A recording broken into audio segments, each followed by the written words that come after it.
I'm Heather Granado. I'm the VP of Partnerships and Sustainability at Informa in the EMEA business. So working with food ingredients, and delighted to be here for FiNA and Supply Side West.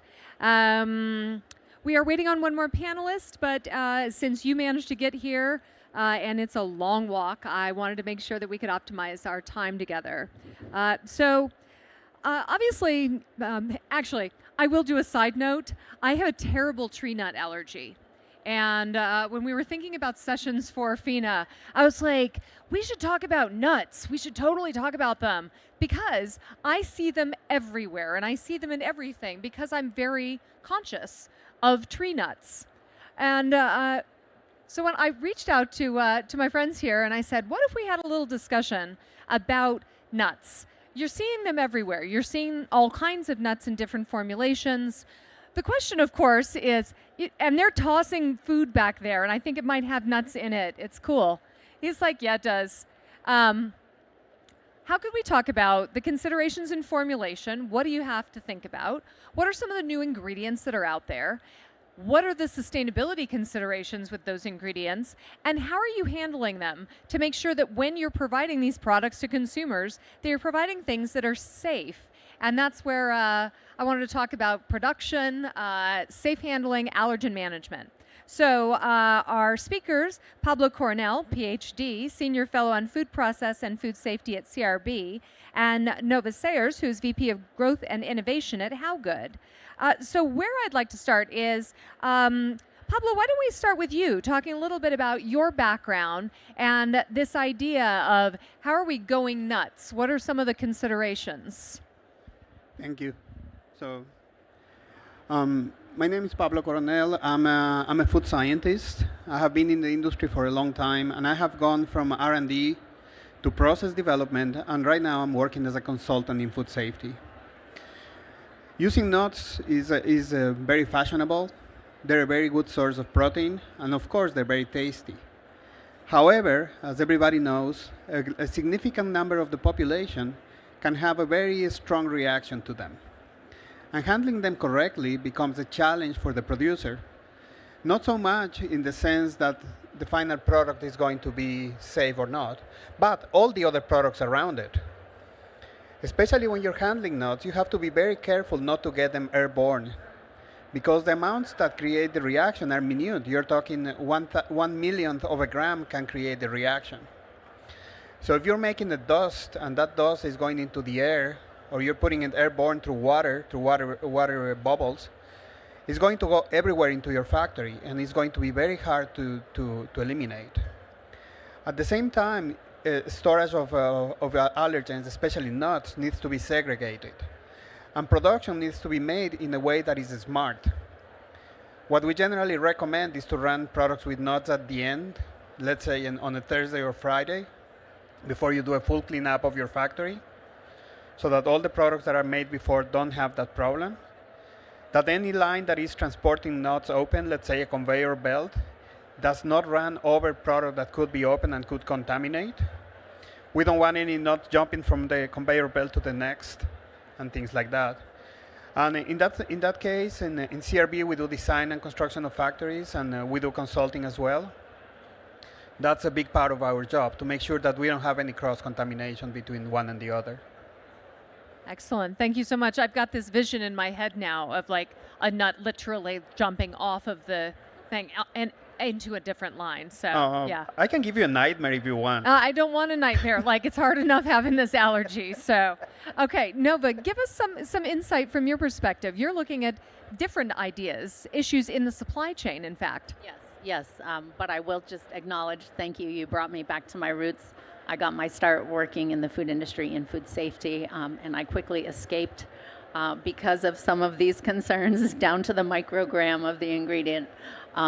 Not that sustainability is really any simpler, but yeah, so for context, sustainability is really a prominent issue at this show. Actually, it's been really interesting over the 4 or 5 years I've been coming to see it rising to the center of attention, and there are so many more companies on the floor who are talking about it. But I recognize that it's a topic that actually drives some people nuts. It's very controversial. super complex. Sometimes it feels hopeless. So I'd like to tell you there is hope. Things are getting better. It's getting easier and easier to manage. Um, uh, However, it's true that the food industry has a huge footprint. Now, nuts are one of the better ingredients to work with, but they still do have impacts. So just to get everyone on a level playing field here, food represents about 25% of greenhouse gas emissions. Our industry uses about 70% of global water, fresh water, the scarcest kind of water, and we're a big driver of habitat and species loss. As I said, nuts are at the sort of positive end of the spectrum, but not all nuts are created equal, and there are a bunch of different considerations. Anyhow, I wanted to get into some of the details, but I'll let you move on. Okay, and I love that. The idea that different nuts are going to have different impacts. You're going to select not only the type of nut, but maybe you're going to select where it's coming from because it might have a different impact for where your product's being manufactured. So let's talk a little bit about that from the ingredient selection. If I'm making a bar and I just heard someone in the show talking about hazelnut protein. So maybe I want to switch from almond protein or almond flour. I'm going to switch to this hazelnut flour. What am I going to look at when I'm selecting my ingredients, keeping that in mind? Okay, great. So I work for a research company called How Good, and we've spent about 17 years looking into these distinctions between 33,000 different ingredients, among them many nuts. It's very important, first of all, to know where your nuts are coming from and how they're being grown. For most food products, the biggest driver of greenhouse gas emissions or water use, et cetera, is based on the ingredients in the product. It's not the manufacturing process. It's not necessarily the transportation, even though imported ingredients do have a higher transportation footprint. And it's not the packaging. It's all about those ingredients. From our research, we have deduced that it's very important to take a holistic approach to measuring sustainability. Greenhouse gases are at the front of the stage when it comes to sustainability right now, but all of these impacts work synergistically, and sometimes there are trade-offs. So practices that improve greenhouse gas emissions can also improve water use and improve soil health, but occasionally there are inadvertent consequences like increasing labor risk, reducing farmers' livelihoods because they're not getting a fair price or they're in restricted labor conditions, and sometimes there are negative impacts on biodiversity. So it's important to look at 6 to 7 different types of impacts and see where there are production practices, like I said, at that producer farm level that can optimize for multiple impacts at once. So find the synergies like cover cropping, crop rotations, reduced use of pesticides, for example. Those things will also benefit freshwater supply, and et cetera. So you've identified now your ingredients. So great, I'm going to bring in the hazelnuts. That's what I want to have. Pablo, when I'm bringing those ingredients into my facility, because I'm going to be making this wonderful new product, walk me through what you suggest to companies as they're looking at things are coming into the facility, they're going through, they're coming out in this finished product. I love the idea of do this at the end of the week, avoid them jumping off of the conveyor belt. But certainly, as someone with a nut allergy, I get a little tired of reading processed in a facility that may have one time have had I'd like to know that there's a safe way that these products are being produced. Walk me through that from your point of view as you're working with companies that are working with nuts. Well, to start, when you receive the product, many companies need to put a sticker that says allergen, so you know clearly that your pallet has an allergen in it. Depending on the company, that will be an orange or a green sticker. It depends. And then you move them to your warehouse to an area that is segregated especially for those. You need to realize that normally we stack things in several levels. You want to have your allergens in the lower level because if a bag breaks, which is very possible, and it's going to sprinkle down, you don't want it to contaminate the ingredients below. But if you have it at the lower level, it's just going to stay right there. And at the same time, you need to be very careful in how you handle that one from then on. If you're going to open the bags, you need to open them also in an area that's segregated and that later will be cleaned.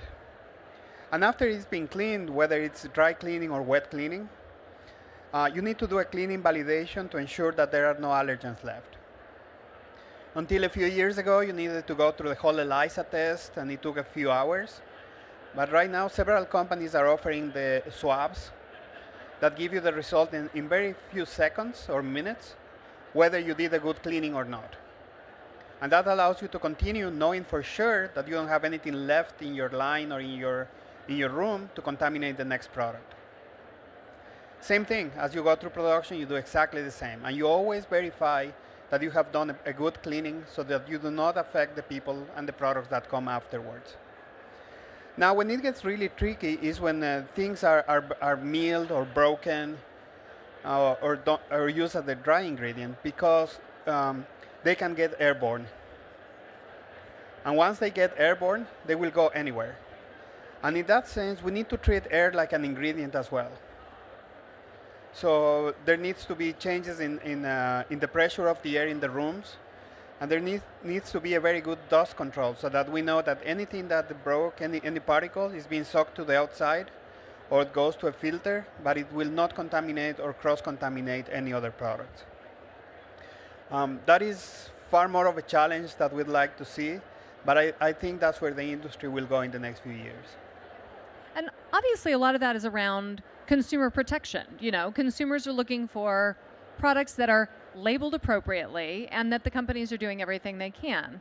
Now, when we're also talking about consumers, and Nova, I'm going to come over to you on this. When we're talking consumers labeling, what are they looking for?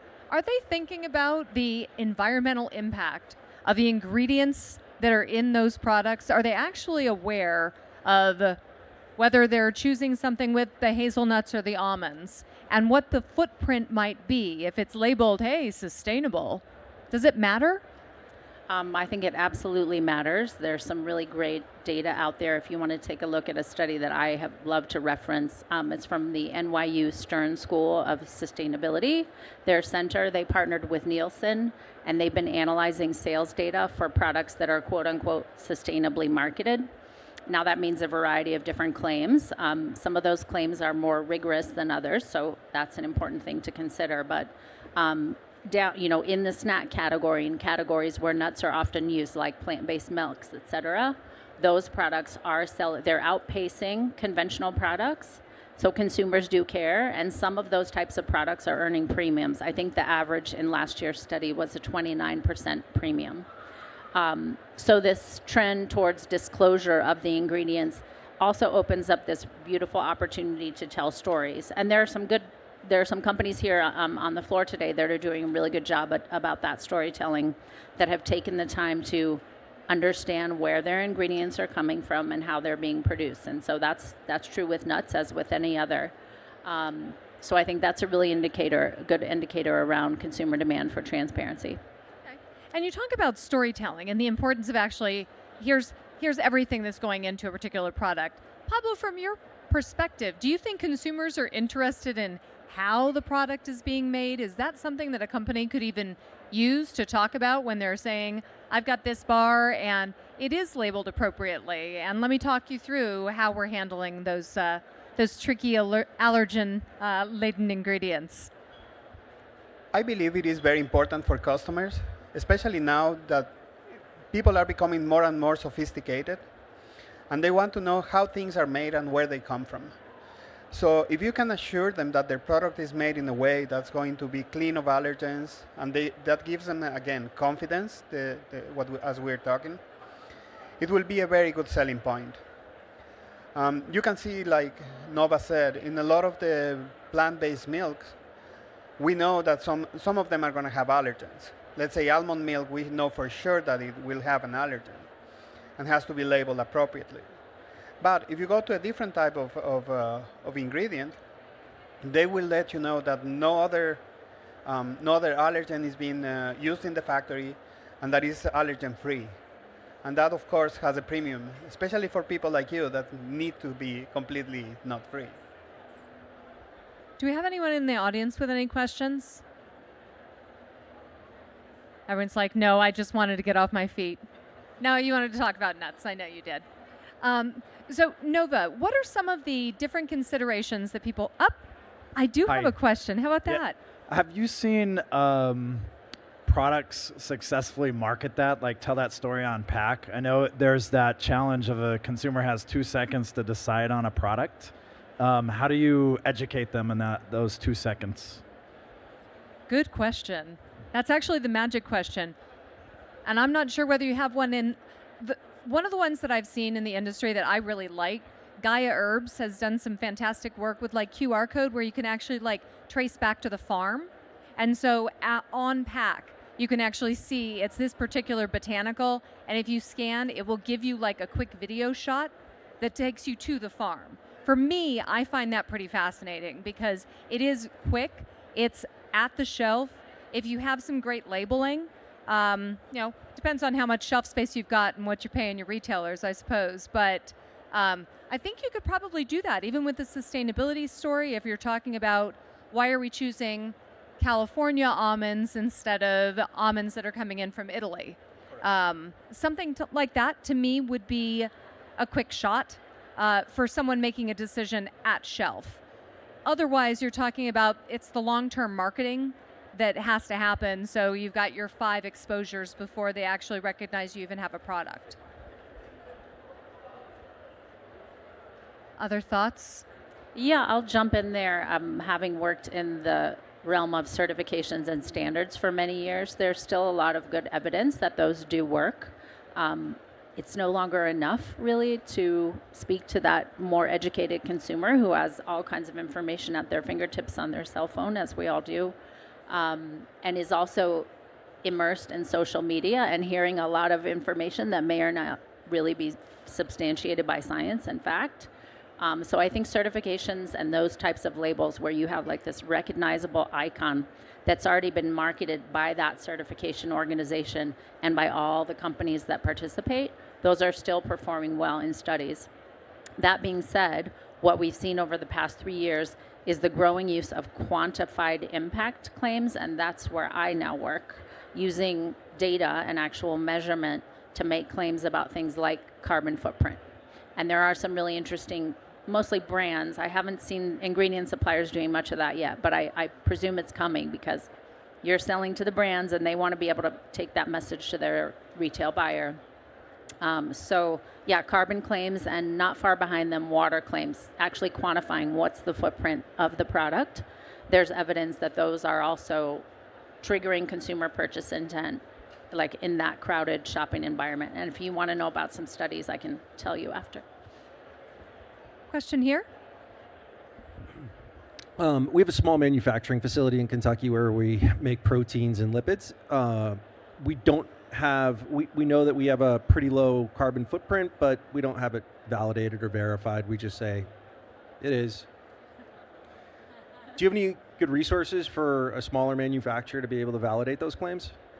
Oh, that's a great question. So is your hypothesis that it's due to the manufacturing process or the location, like the energy that's being used in that region, or the growing practices for the ingredient? Yeah, so Okay. what we would like to do is we'd like to kind of do a phase study where we look at what is used in terms of energy-wise and water inside the plant. Then we'd like to look outside our plant in terms of the nutrients that we're using in the field, what the transportation cost was to get it to our factory, and then from there. So we would like to look at that entire footprint, but I feel like is the answer go to get a consultant who's going to map the entire process? I see your point. Okay. Yeah. So I would say there's different resources if you're looking to look at the manufacturing stage of production versus transportation versus the growing of the ingredients, like I said. For manufacturing, there are a bunch of resources through the EPA that are available on their website. And yeah, I'd be happy to follow up with you. We use some of them in our research. They're built into our database, but you can access many of them for free.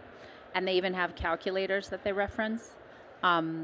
There's also a couple of good calculators out there now for small companies that are meant to guide you on like a climate management journey to actually start to set some goals, and those are super interesting. Easy, free to use.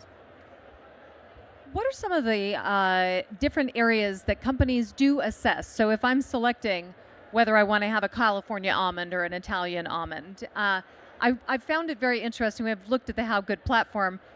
What are all the different considerations? Is it how far you're going to be transporting those nuts? Is it the water that was used at each place and how is that different?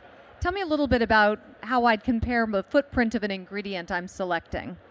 That's a great question. So I alluded to this earlier. If you look at peer-reviewed research about where impacts are driven in the food system, the bulk of the impacts for any given ingredient, like 70 to 85% within that range usually, are established at the farm production stage and at that secondary processing. Like as soon as those nuts come off the farm, are they being hauled? How are they being stored? That sort of thing.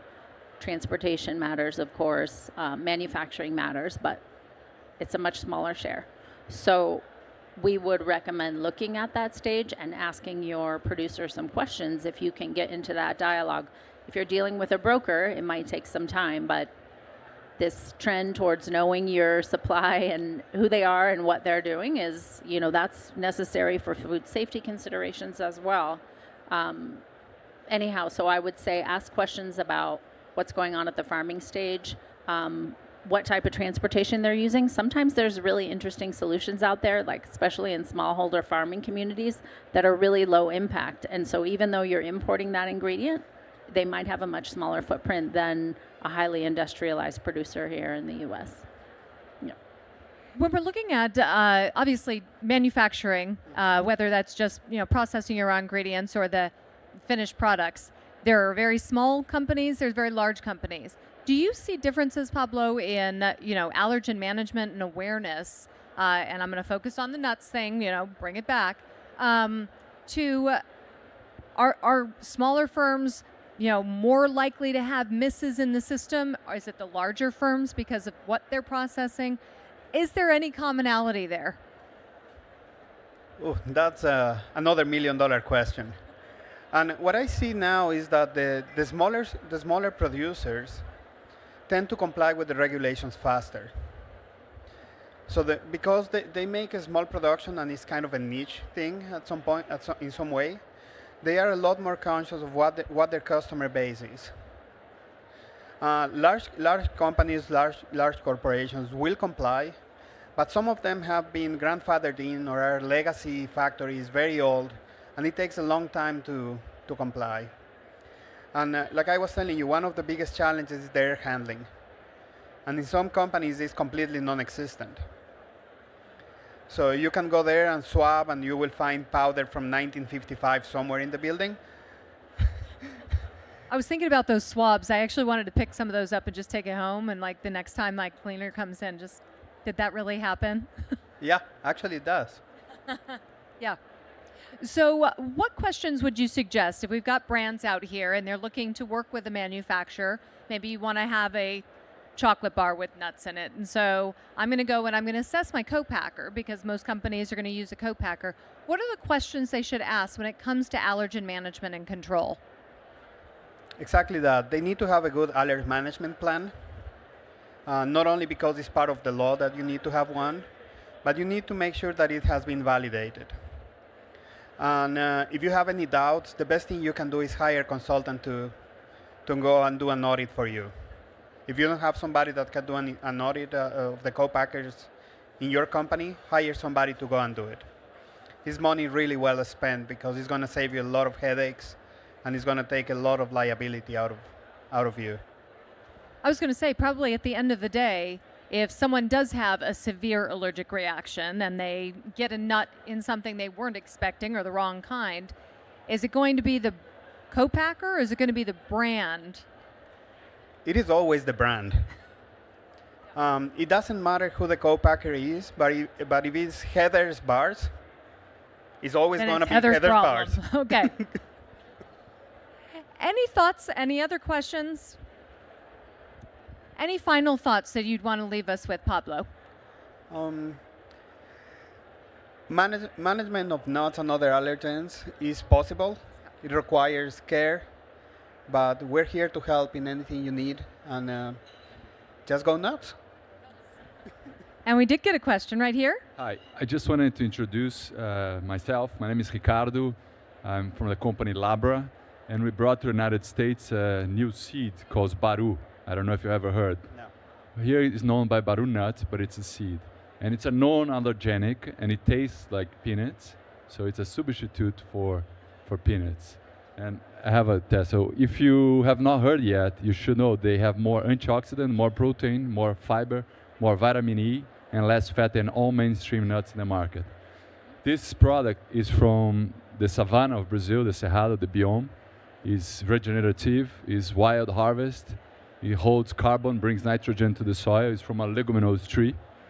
And I have a question as a consultant. I don't know if you can answer, but what would you do in a situation like this? This product is already on the market, it's already online. Even Whole Foods has private label, but people don't know yet. Like you're a consultant on nuts and of a consultant on nuts, and you don't know yet.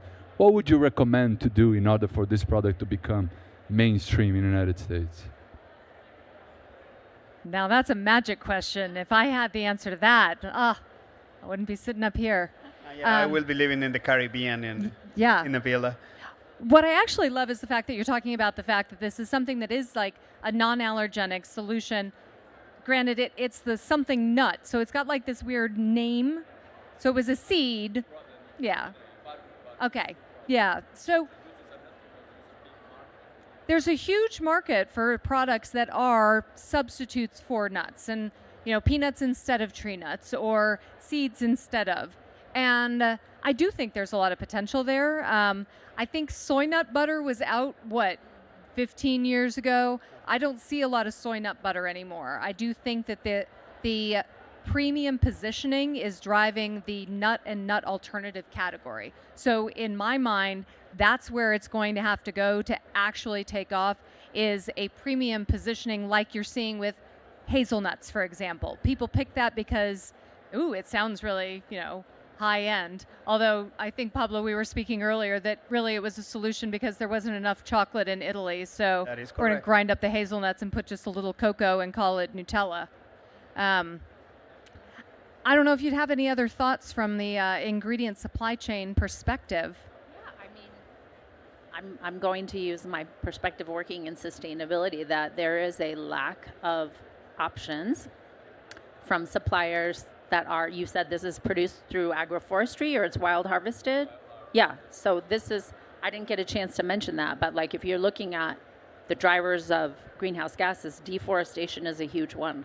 So any producer of nuts that's practicing agroforestry or wild harvesting is likely to have a better footprint, lower greenhouse gas emissions, like protecting and keeping people living in those regions where they've lived historically and having an income, super important.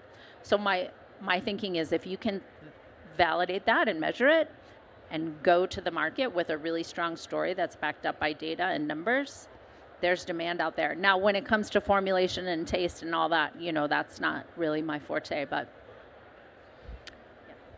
Yeah, and also in this industry, taste is king. If something tastes right, it's going to get a market. Same thing happened with macadamia nuts that came into the market 20, 25 years ago, almost from nothing, and became a very prime nut, very expensive. So if Barun are that good, it just requires a little bit of work to get it to the market and get people to try it. And if they like it, they will buy it. Perfect. Well, I see we have our QR codes up here, so we've got a couple of resources, one from Pablo, one from Nova. So if you're interested in more information, please do click to download some information. Thank you both so much for being here and going a little nuts with me on our first day of FiNA and Supply Side West. It's always an absolute pleasure to see you. Good to see you all. Thanks so much. Thank you very much. Thank you.